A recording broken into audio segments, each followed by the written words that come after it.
Hi, I'm JT McCallum, and I've been a Harry Potter fan since 2001 when The Philosopher's Stone came out in theaters.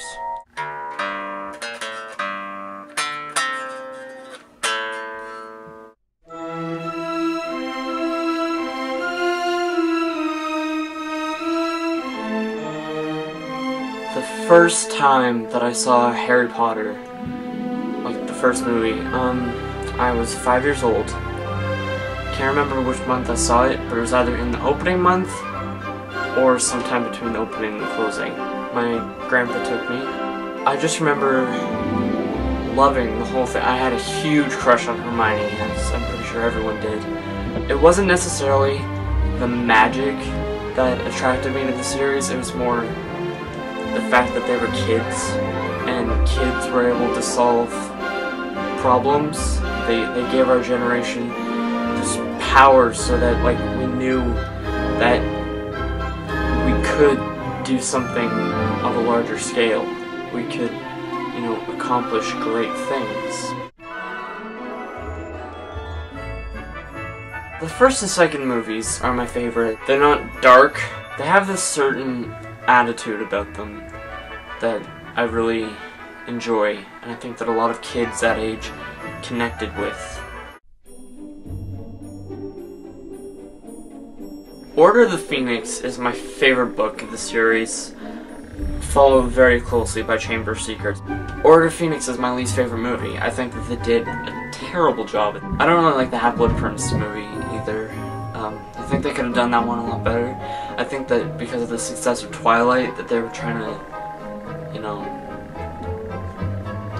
do a teen romance story, which, I mean, yeah, they had that in Goblet of Fire, but I don't think it was to that much of an extent. And I really like Goblet of Fire.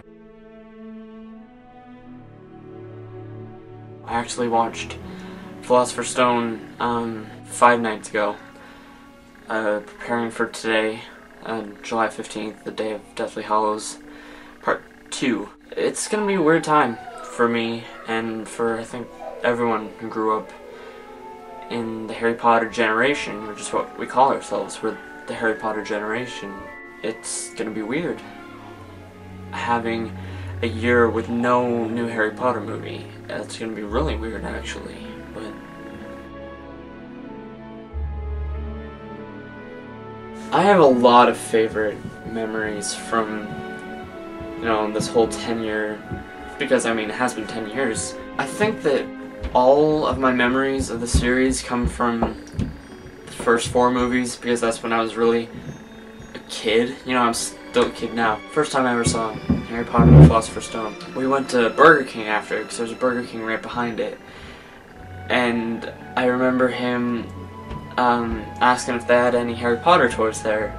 And at the time, I don't know which Lord of the Rings movie came out, but, there was Lord of the Rings toys. And there was a toy of Gandalf. And I don't have the toy anymore, though, but I had to settle for that because there was no Dumbledore.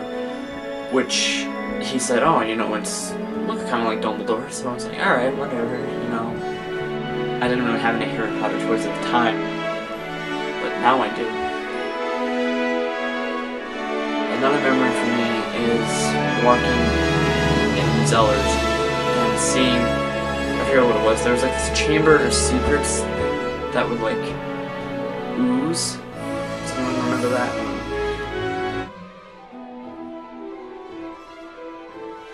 Renting the Chamber of Secrets game.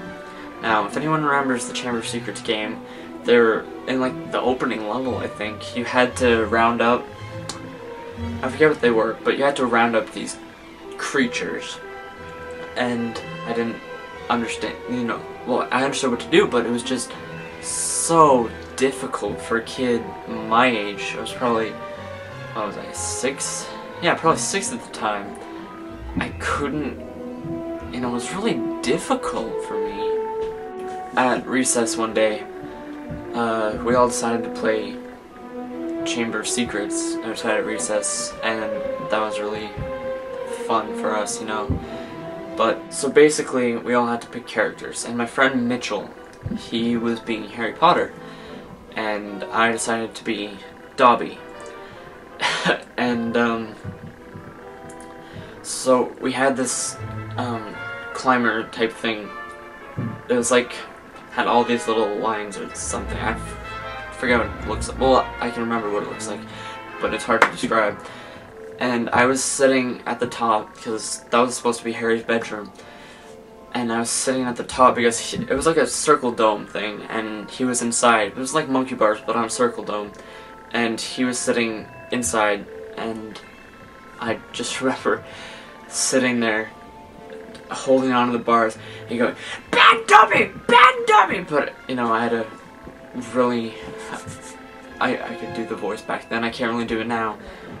But, and then this girl came up, and she said, "Are you trying to be Dobby from the Harry Potter?" And I was like, yeah. She said, "Oh, good job." That's a great memory.